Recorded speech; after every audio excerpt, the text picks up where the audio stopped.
งานกึ่งชิ้นงานเป็นงานเหล็กใช้เครื่อง CNC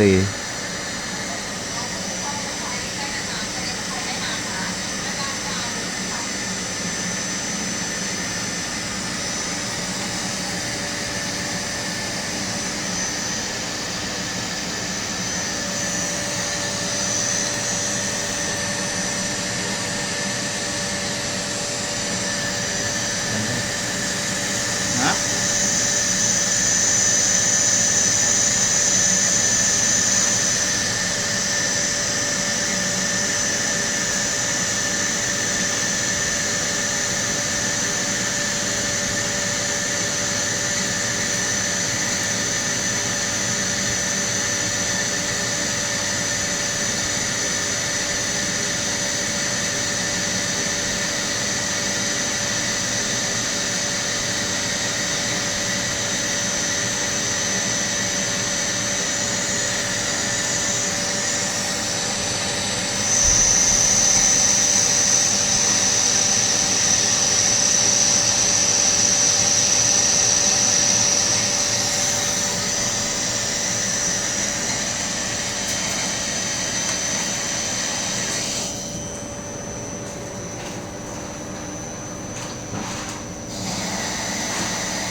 งอแตกเลย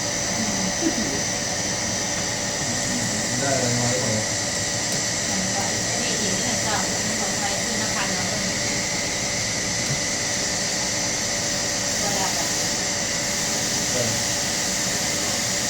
จังหวะนี้ขั้นต่ำก็ใหม่แล้วนั่นได้เลย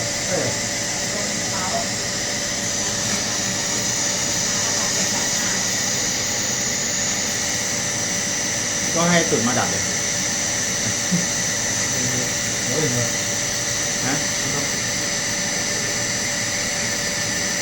แข็งแรงแล้วมั้งพักผ่อนเต็มที่แล้ว โอ้15 วันเลยนะ